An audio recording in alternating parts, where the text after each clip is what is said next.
In this story, we follow Ian, a socially reclusive and visibly anxious man, who, in search of escaping his personal demons, decides to hike in a forest in New Zealand. Upon arriving at the trailhead, he notices that other cars are already parked. As he parks, Ian checks his phone with several missed calls, and, visibly anxious, tosses the phone aside and sighs. As he examines the entrance to the trail, one of the parked cars catches his attention, where a strange figure seems to be watching him motionless.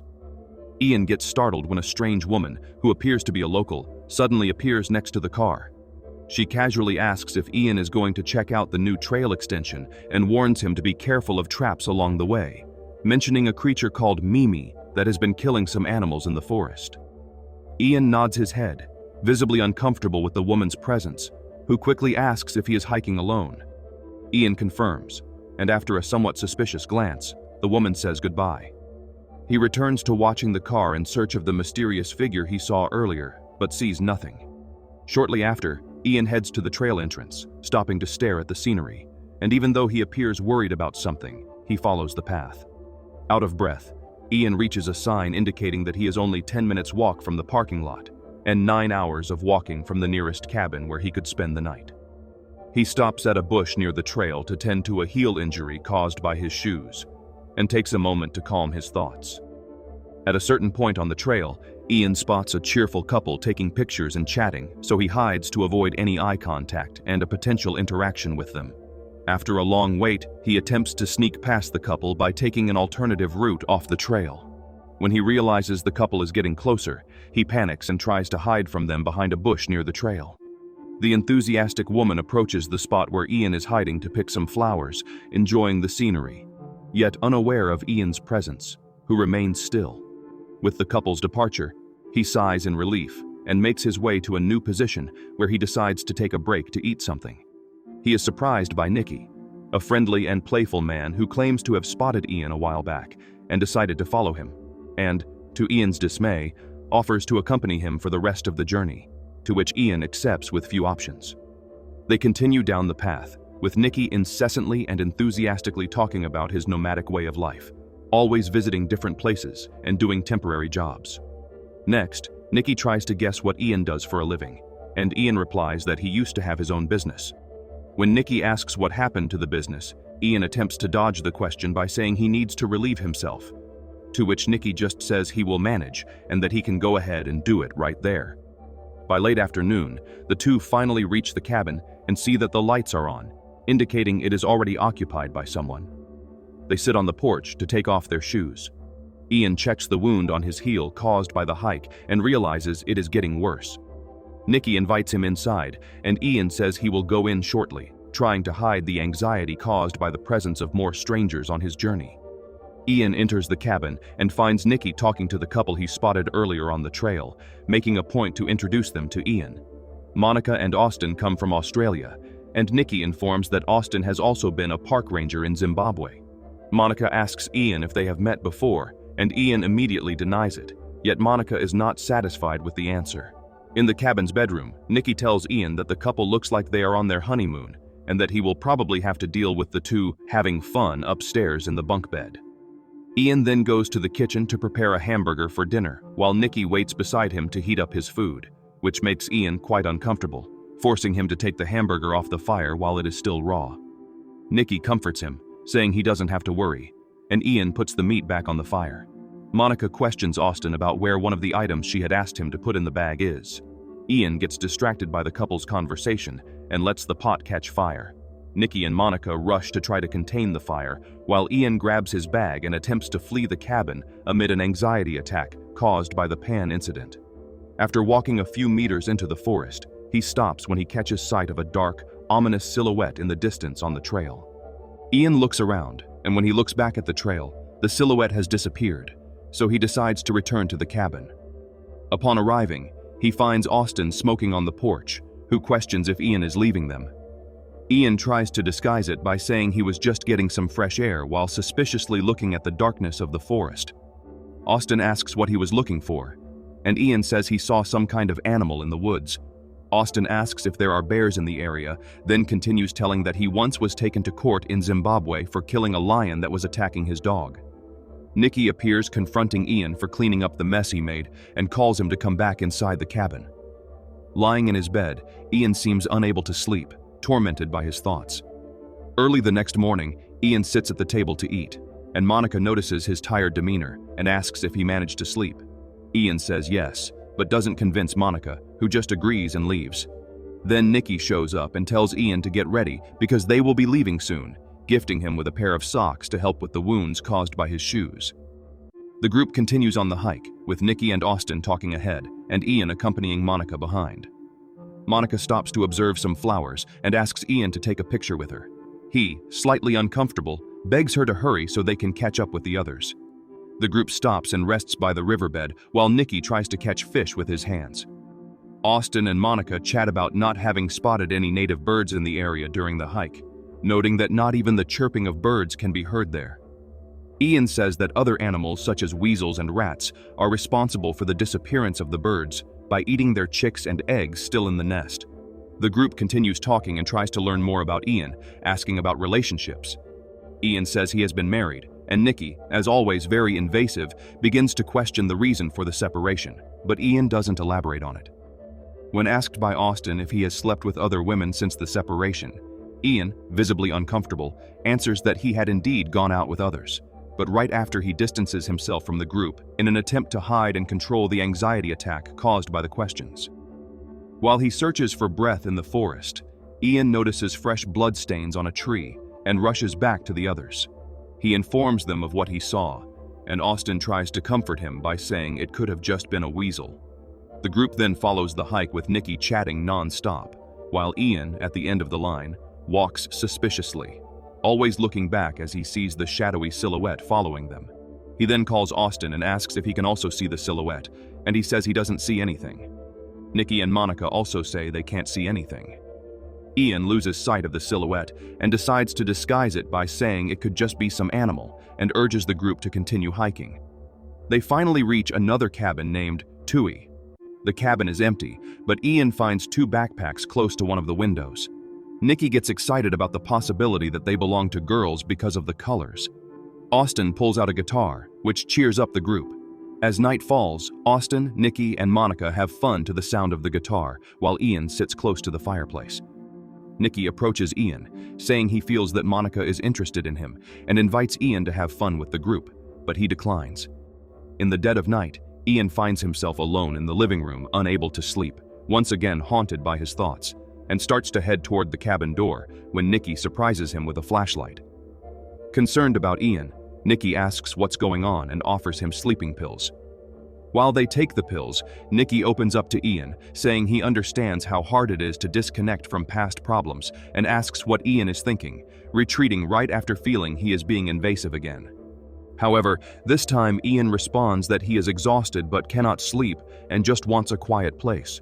But this place is too quiet and makes him listen to his thoughts even more, bringing to light all the mistakes he made and how weak he feels. Nikki asks why he feels weak, and Ian replies that he simply just is. He then says he will fetch some water and try to sleep. Heading to the bedroom, Ian sees the backpacks left behind in the cabin and decides to rummage through one of them, finding a camera, and carefully he turns it on and begins to look at the photos. The photos show two young women happily hiking, but one of the pictures catches Ian's attention because he spots a strange silhouette in the background of the image. Upon zooming in on the photo, he realizes the silhouette was Nikki, and this frightens him, making him afraid of something happening, reminding him of the effect of the medication that Nikki had offered him earlier. Ian staggers and ends up fainting on the living room floor. The next morning, he wakes up on the floor wrapped in a sleeping bag. Monica appears and asks how he ended up there, and Ian explains that Nikki gave him a sedative. He then asks where the others are, and Monica responds that he and Austin went fishing. Ian desperately tries to show the photo he found the night before to Monica, suspecting that Nikki may have done something to the girls. Austin and Nikki return to the cabin. Amid the horror of his discovery, Ian begins to question Nikki about why he appears in the photo looking at the girls. Austin asks Ian to show the photo, but the camera's battery is dead. Confused, Nikki claims not to know what Ian is talking about, and then Ian, in despair, accuses him of having killed the girls, which frightens everyone. Nikki tries to explain that the girls might have just gone for a walk and left their backpacks in the cabin. Ian then accuses Nikki of having drugged him the night before. Nikki immediately denies it, saying that it was Ian who asked him for the meds. Confronted by Ian about why he appeared behind him on the trail when, according to the girl's photo, he should already be further along the path, Nikki tries to explain that he needed to go back to the parking lot. Monica asks what the return was for, and he says he had to get something from his car. The situation escalates when Ian questions how they didn't meet on the trail since Nikki had to return, and, cornered, he says that Ian could have maybe been off the path, hiding or something like that. After a brief moment of silence, suddenly the girls from the photo appear at the door, leaving everyone surprised. The girls start chatting with Austin and Monica about what they found on their hike, while Ian and Nikki remain further back. Ian discreetly places the camera on one of the benches and takes his bag outside the cabin. One of the girls spots the camera and asks if it is theirs. Monica tries to explain that the group was just trying to figure out where they might be, and Ian apologizes and asks if they know Nikki, who then says he appears in one of the camera's photos. The girls question how they know what photos are on the camera, and Monica and Austin emphasize that they were just trying to find out where they had been. The girls then change the subject while Ian tries to walk away from the group again. However, midway, he gives up and returns to the cabin. Ian calls Nikki to talk and apologizes for the earlier accusations, and, to Ian's surprise, Nikki appears completely understanding of Ian's condition and immediately forgives him. Ian also tries to apologize to Monica and Austin, who immediately say he doesn't need to worry, as they too would have reached the same conclusion. The group then says goodbye to the girls and follows the trail.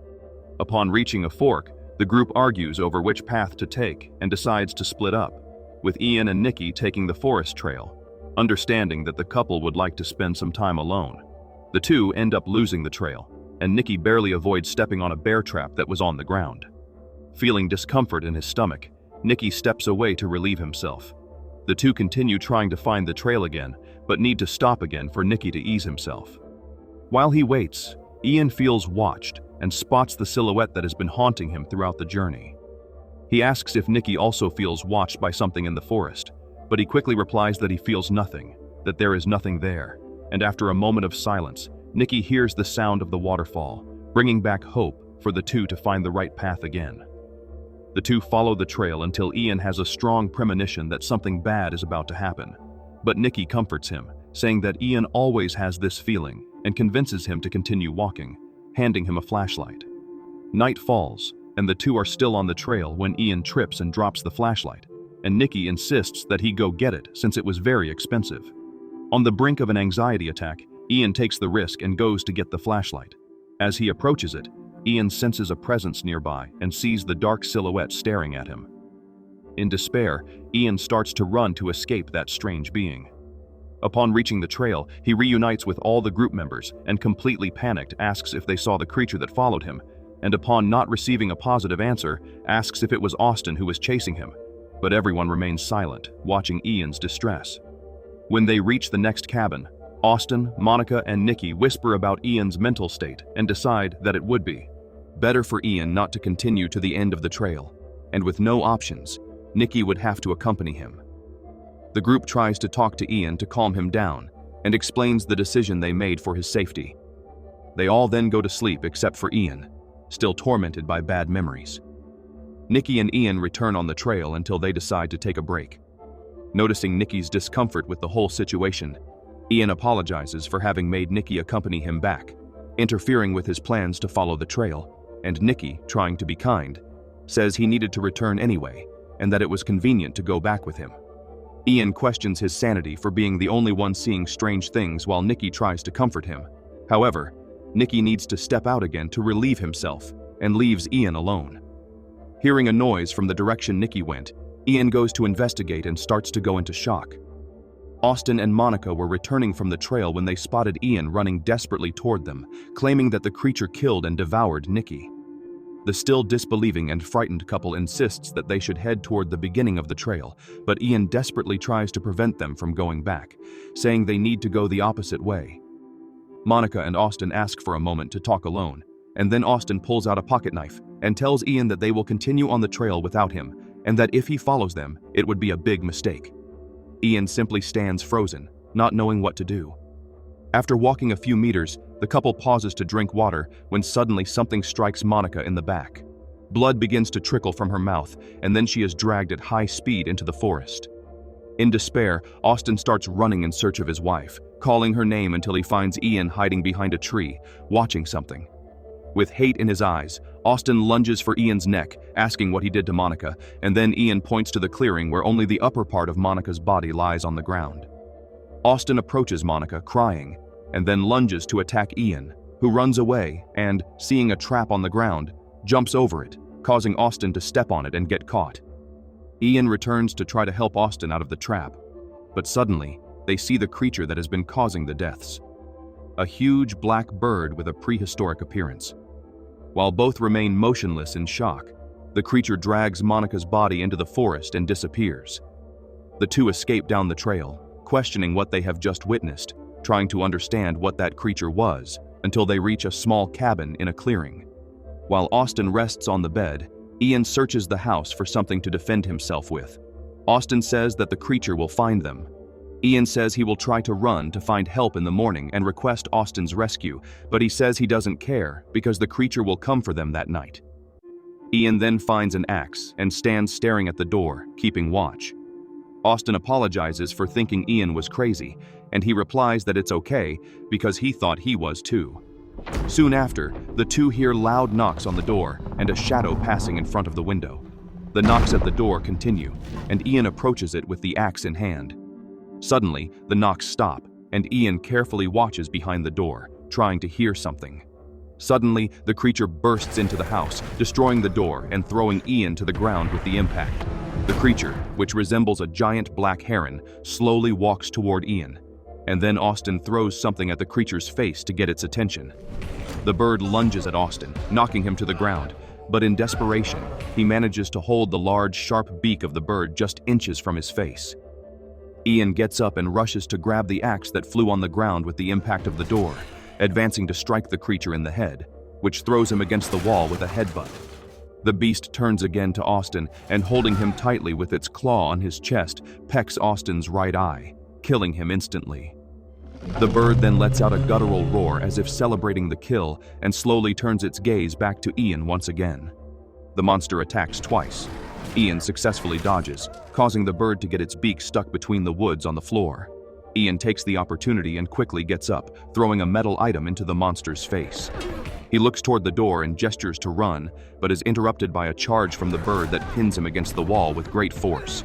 Ian grabs the creature's beak, managing to overpower it momentarily. He is then pressed against the bed and starts to be lifted by the monster, and in a desperate move, pushes his fingers into the creature's eyes, which writhes in pain, and trying to break free ends up biting Ian's hand. With his free hand, Ian grabs the monster's neck and applies pressure, managing to neutralize the creature that falls motionless to the ground. Ian sits trying to process what happened, watching Austin and the creature on the floor. A rainy morning begins, and Ian starts a journey back toward the beginning of the trail. Arriving at the sign marking the start of the trail, Ian begins to cry, but his sobs are soon interrupted by feeling drops falling on his face, which soon confirm they are not rain but blood. Looking up into the trees, he spots one of the girls they encountered on the trail hanging dead. Ian runs toward the exit, but again spots the bird, which by some twist of fate he couldn't eliminate the previous night. He then tries to skirt the bird, and crawling slowly through the bushes, ends up coming face to face with a nest of large black eggs. Realizing they are the creature's eggs, he immediately flees. Following the trail, already exhausted, he stops and begins to scan his surroundings as if sensing something. When he turns around, he is surprised by another attack from the creature. However, with quick reflexes, Ian manages to defend himself from the initial attack, holding onto the bird's beak, which knocks him to the ground and narrowly misses Ian's face, embedding its beak in one of Ian's legs. The bird gets caught in the fabric of Ian's shorts, which he quickly removes and runs toward his car in the parking lot. He tries to open the door, but it is locked, so without thinking twice, he runs toward the road to escape another attack. After walking along the road for a while, Ian spots a car, and the film ends with him pleading for help, exhausted.